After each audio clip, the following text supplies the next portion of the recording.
Bismillahirrahmanirrahim. Assalamualaikum warahmatullahi wabarakatuh. Selamat datang di Doni Review Channel Reborn. Setelah kemarin sempat dibajak, kemudian dengan segenap perjuangan akhirnya channel ini bisa kembali lagi. Nah, karena channel ini bisa kembali lagi setelah pembajakan itu, maka insya Allah kita akan bikin channel ini lebih serius lagi. Sebagai bentuk rasa syukur kita akan bikin channel ini lebih serius lagi. Nah, dengan ini kita insya Allah akan bikin beberapa segmen. Salah satu yang akan kita bikin, yaitu yang akan kita bahas hari ini adalah resolusi. Nah, di dalam resolusi ini kita akan membahas tentang bagaimana keputusan kita sehari-hari, bagaimana kita menghadapi problematika kita sehari-hari, bagaimana kita menyelesaikan problem-problem kita sehari-hari. Selamat datang di Doni Rewi Channel, program resolusi. Teman-teman, ketika kita memutuskan sesuatu, memilih sesuatu, biasanya apa yang digunakan? Pertimbangan apa yang digunakan? Kalau kita amati, biasanya kita menyelesaikan segala macam problem di dalam kehidupan kita itu dengan selera. Kita dengan rasa suka tidak suka. Misalnya hari ini mau pakai baju apa? Mau pakai warna terang atau mau pakai warna gelap? Tergantung mood. Kayaknya lagi suka pengen yang terang deh atau lagi suka pengen yang gelap deh. Atau ketika eh, nyalain playlist musik di komputer. Kita pengen denger yang seperti apa nih? Pengen denger yang beatnya agak tinggi, pengen denger beatnya yang slow gitu. Atas dasar apa memilih itu? Biasanya atas dasar selera, atas dasar preferensi. Kemudian kita tingkatkan lagi, ketika kita milih makanan misalnya. Siang ini mau makan apa? Biasanya pertimbangannya apa? Masih sama ya, soal selera. Kayaknya pengen yang seger-seger deh siang ini. Atau kayaknya pengen yang agak beratan karena lebih lapar gitu ya. Sekali lagi karena selera. Kita naikkan lagi, misalnya memutuskan apa, yang habis lulus SMA misalnya mau melanjutkan kuliah atau yang sudah kuliah mau kerja atau mau bisnis, biasanya apa pertimbangannya? Kenapa memilih sekolah itu? Kenapa memilih kampus yang itu? Kenapa memilih, profesi yang ini? Kenapa lebih memilih bisnis daripada bekerja? Biasanya apa pertimbangannya? Lagi-lagi soal selera. Kemudian apalagi yang sedang heboh ini tentang pemilu, milih capres-cawapres lah, milih apalah. Biasanya milih apa? Memilih calon nomor satu, milih calon nomor 2, milih calon nomor 3. Pertimbangannya biasanya apa? Lagi-lagi suka tidak suka. Saya sukanya sama yang nomor satu deh, saya nomor 2 enggak suka, atau sebaliknya saya lebih suka nomor 2. Pokoknya kalau nomor satu enggak suka gitu. Lagi-lagi suka enggak suka. Ketika kita menentukan pilihan hidup, ketika kita menentukan misi hidup kita seringkali hanya menggunakan rasa suka tidak suka. Nah, sebenarnya menggunakan rasa suka tidak suka itu boleh enggak sih? Atau ada pilihan lain sebenarnya untuk pertimbangan memutuskan segala sesuatu? Karena selain rasa suka tidak suka, itu ada standar lain sebenarnya. Misalnya standar baik buruk. Aku memilih ini karena ini lebih baik daripada yang itu. Aku memilih pakai baju resmi, tidak menggunakan t-shirt misalnya, karena lebih baik. Tolok ukurnya apa? Karena aku mendatangi rapat bersama orang-orang tua misalnya. Jadi menurut mereka lebih baik pakai baju formal. Itu pertimbangan dengan baik buruk. Atau eh, ketika kita memilih tujuan hidup. Ketika memilih tujuan hidup itu pertimbangannya apa? Selera, baik buruk, atau ada satu lagi sebenarnya pertimbangan lain, yaitu benar salah. Mana sebenarnya yang harus kita ikuti? Apakah di setiap keputusan kita harus mempertimbangkan benar salah? Apakah di setiap keputusan harus kita mempertimbangkan baik buruk? Atau cukup dengan selera saja? Kapan kita pakai selera saja? Kita kapan pakai baik buruk? Kapan kita pakai benar salah? Nah, sebelum membahas itu semua teman-teman, kita harus tahu dulu bedanya. Apa itu benar salah, apa itu baik buruk, apa itu selera, suka tidak suka. Oke, pertama soal benar salah. Benar itu apa? Kita manusia itu adalah makhluk yang terobsesi dengan kebenaran. Bahwa sayalah yang benar, dia salah. Saya benar, dia salah. Tetapi kadang kita lupa mendefinisikan apa itu kebenaran. Kadang-kadang ketika kita mendefinisikan kebenaran, kita juga overthinking. Maksudnya begini, oh kebenaran itu hanya milik Tuhan. Ya manusia nggak tahu, nggak bisa tahu kebenaran itu apa. Sebenarnya apa kebenaran itu? Kebenaran itu simpel, teman-teman. Misalnya begini, saya katakan Doni memegang mic, benar atau salah? Tentu saja benar kan? Maka apa itu benar? Benar itu adalah ketika pernyataan saya sesuai dengan realita yang ada. Misalnya pernyataan saya, Doni memegang mic. Itu pernyataan. Realitanya memegang mic atau enggak? Kalau realitanya memegang mic, berarti pernyataan saya benar. Maka apa itu kebenaran sebenarnya? Kebenaran itu simpel. Kebenaran adalah kesesuaian antara pernyataan dengan kenyataan. Kalau tidak sesuai dengan kenyataan, maka pernyataan itu tidak benar. Misalnya saya pegang mic seperti ini, kemudian saya katakan Doni memegang pistol. Itu tentu salah gitu. Karena tidak sesuai dengan realita. Jadi simpel. Kebenaran itu sebenarnya kesesuaian antara pernyataan dengan kenyataan. Cuma persoalannya nanti pernyataannya itu kadang tidak simpel. Pernyataannya itu kadang rumit. Misalnya pernyataan Tuhan itu ada. Realitanya ada atau tidak? Kalau realitanya ada, berarti pernyataan Tuhan itu ada, itu benar. Kalau ada yang mengatakan, oh Tuhan itu tidak ada. Kalau realitanya memang ada, berarti pernyataan itu adalah salah.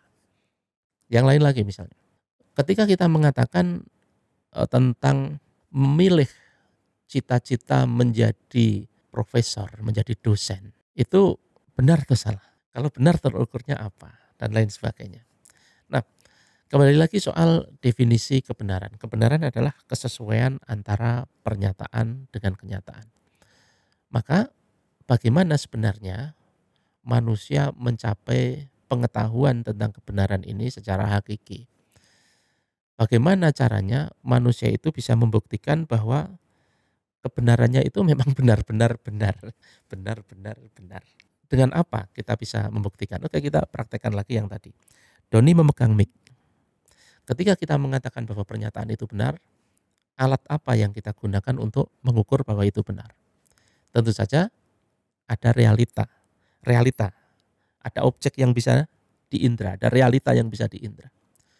Kemudian kita mengindranya, artinya kita harus punya indera untuk mengindra realita tadi. Tidak cukup itu, informasi berupa objek yang diindra tadi tidak cukup diindra, tetapi informasinya dikirim ke otak. Di otak, apalagi yang perlu dilakukan? Di otak dikonfirmasi dengan informasi sebelumnya. Informasi sebelumnya maksudnya gini, kita bisa mengatakan bahwa Doni memegang mic itu adalah benar ketika di dalam otak kita sudah ada informasi bahwa benda yang seperti ini namanya mic, bahwa orang ini namanya Doni, bahwa kalau ada tangan seperti ini namanya memegang. Itu kita baru bisa mengatakan itu benar. Coba kalau orang yang berbicara tidak dalam bahasa Indonesia, kemudian saya katakan kepada dia, Doni memegang mic, benar atau salah? Dia tentu tidak bisa memutuskan karena di dalam otaknya tidak ada informasi tentang nama-nama benda di dalam bahasa Indonesia, maka dia tidak tahu. Maka kemudian ketika seseorang itu pengen mengetahui kebenaran, itu harus ada objek yang bisa dijadikan sebagai bukti untuk membuktikan kebenaran itu. Maka kebenaran itu sebenarnya dicapai melalui proses berpikir. Nah, ini nanti akan menjadi standar ketika kita memutuskan bahwa keputusanku ini mengikuti jalan yang benar. Artinya mengikuti realita yang ada. Lebih dalam kita bahas nanti. Kemudian yang kedua tentang baik buruk. Baik buruk itu seperti apa? Misalnya ketika tiba-tiba aja aku duduk begini, kakinya naik. Ada orang yang bilang ketika aku duduk kakinya naik itu tidak baik, itu sikap yang buruk. Kenapa duduk dengan kaki di atas itu disebut sikap yang buruk? Karena ada sebuah standar di masyarakat itu yang mengatakan bahwa duduk kaki diangkat itu tidak baik. Berarti kebaikan itu apa? Kalau benar salah tadi persoalan pernyataan dan kesesuaiannya dengan kenyataan, maka kalau baik buruk itu persoalan kesesuaian antara sikap perbuatan dengan norma atau standar yang berlaku di masyarakat itu. Contoh, misalnya orang dari Batak datang ke Jawa. Orang dari Batak itu ngomong kenceng-kenceng sama orang tua biasa, ngomong teriak-teriak itu biasa. Sementara di Jawa ngomong teriak-teriak itu standarnya kurang bagus gitu. Maka ketika ada orang Batak datang ke Jawa misalnya, kemudian membawa kebiasaannya, dia ngomong kenceng-kenceng sama orang tua, masyarakat di sini akan mengatakan enggak sopan itu, enggak bagus kelakuannya. Kenapa? Karena perbuatannya tidak sesuai dengan norma standar di masyarakat. Itulah baik buruk. Maka teman-teman, baik buruk itu sifatnya regional. Baik buruknya Jawa misalnya belum tentu sama dengan baik buruk yang ada di Medan, yang ada di Jepang, yang ada di Amerika, yang beda-beda. Kebenaran tadi sifatnya universal sebenarnya. Siapapun orang ketika mengetahui bahasanya, ketika mengetahui komunikasinya, maka siapapun orang akan mengatakan ini benar bahwa Doni memegang mic itu tidak peduli agamanya apa, tidak peduli bangsanya apa, tidak peduli sukunya apa. Itu orang mengatakan benar. Tetapi kalau baik buruk itu tidak universal, dia sifatnya regional, tergantung pada nilai-nilai yang digunakan di dalam peradaban itu. Bagaimana dengan suka tidak suka? Bagaimana dengan selera? Kalau kebenaran tadi kesesuaian antara pernyataan dengan kenyataan, kalau kebaikan itu kesesuaian antara perbuatan dengan norma, maka ketika kita membahas tentang selera, suka tidak suka itu kesesuaian antara harapan atau ekspektasi dengan properti yang ada di dalam objek yang dihadapi.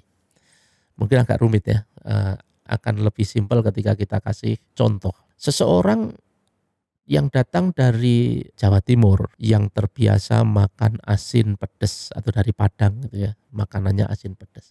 Bagi mereka yang namanya makanan enak itu asin pedas gitu. Kemudian suatu hari dia datang ke Jogja. Dia datang ke saya, dia minta diantar makan ke makanan enak di Jogja. Oh iya, saya tunjukkan makanan enak di Jogja. Apa sih makanan enak di Jogja? Gudeg. Kemudian dia datang makan gudeg, dan ketika dia menyuapkan gudeg itu ke mulutnya bertemu dengan properti yang disebut gula. Gula itu rasanya manis. Sementara ketika dia mengatakan aku pengen makan enak, itu ekspektasi yang ada di kepalanya adalah makan yang pedas, makan yang asin, yang gurih. Kemudian bertemu dengan properti gula yang itu sifatnya berbeda dengan pedas dan gurih. Maka dia akan mengatakan, makanan apa ini? Tidak enak sama sekali. Gudeg ini apa itu? Kenapa dia tidak suka dengan gudeg? Karena tidak sesuai dengan ekspektasinya. Begitu juga di dalam dunia musik misalnya. Orang yang suka musik rock, musik metal progresif misalnya Dream Theater gitu ya, dengan gitar yang rumit, dengan drum yang rumit, dengan metrum yang 7/8, 5 dan lain sebagainya. Rumit banget gitu. Ketika dia, aku pengen dengar musik yang bagus, pengen dengar musik yang berkualitas. Itu di kepalanya itu bahwa musik yang berkualitas itu adalah musik yang rumit. Kemudian ternyata yang dia dengar Melayu, mendayu-dayu, dangdut gitu, yang simple. Maka akan mengatakan musik macam apa ini. Tetapi nanti orang yang ekspektasi di sini bahwa musik yang bagus itu yang bisa buat goyang gitu. Dengar Dream Theater apaan enggak bisa buat goyang gitu. Nah, inilah suka tidak suka. Maka suka tidak suka itu antara satu orang dengan orang yang lain itu sangat berbeda. Karena bergantung pada ekspektasi yang ada di dalam diri seseorang. Maka sifatnya nanti sangat personal. Kalau baik buruk tadi sifatnya regional, suka tidak suka itu sifatnya sangat personal. Bahkan tidak hanya personal, tapi juga temporal. Misalnya begini, suatu hari kita naik motor, ban kempes. Kemudian dorong, udah sampai suatu jam dorong enggak ketemu tambal ban. Ternyata di depan ada warung makan. Warungnya jelek, enggak bagus itu. Terus karena saking capeknya kita berhenti, masuk warung makan itu, pesen minum, es teh gitu sama makan. Wah, nikmat sekali, enak sekali. Kemudian setelah dapat warung, ternyata sebelahnya ada tukang tambal ban, kita tambal. Kemudian kita pulang. Di jalan di rumah ketemu teman, kita cerita, aku habis makan di sana loh, ada tempat makan enak sekali. Oh, minumnya enak sekali, makannya enak sekali. Kapan-kapan kita ke sana deh. Kemudian di hari yang dijanjikan, orang yang kemarin dorong ini dengan temennya naik mobil ber-AC enak gitu kan, datang ke warung yang dimaksud. Ketika makan, dia kok nggak seenak kemarin ya. Kenapa bisa demikian? Beda ekspektasinya. Ketika dorong motor dalam kondisi ban kempes, capek, panas, itu nggak punya ekspektasi apapun. Ekspektasinya adalah dapat tambal ban. Ternyata dapat warung, ada makanannya, ada minuman segernya. Maka apapun rasanya dia udah nggak mikir lagi karena ekspektasinya bukan itu. Maka dia akan merasakan enak, suka. Ketika dia datang yang kedua itu dengan ekspektasi yang berbeda, apalagi temennya yang diajak. Di sana ada makanan enak loh. Itu persepsi di sini udah sangat berbeda. Dia bayangkan makanan enak itu begini dan begitu. Ketika datang ternyata berbeda dengan apa yang dia bayangkan. Maka suka tidak suka, enak tidak enak, indah tidak indah, itu tidak hanya personal tapi temporal. Bagi seseorang hari ini suka pedes, besok bisa jadi tidak. Maka saya sebutkan tadi, kadang-kadang kita pengen baju yang gelap, kadang-kadang pengen baju yang terang, kadang-kadang pengen dengar musik yang beatnya tinggi, kadang-kadang pengen dengar yang slow. Kenapa? Karena selera, kesukaan itu tidak hanya personal tetapi temporal. Nah, kembali ke persoalan kita. Mana sebenarnya yang kita jadikan pedoman untuk memutuskan segala sesuatu? Apakah suka tidak suka? Apakah baik buruk atau benar salah? Nah, kita lanjut di episode berikutnya. Assalamualaikum warahmatullahi wabarakatuh.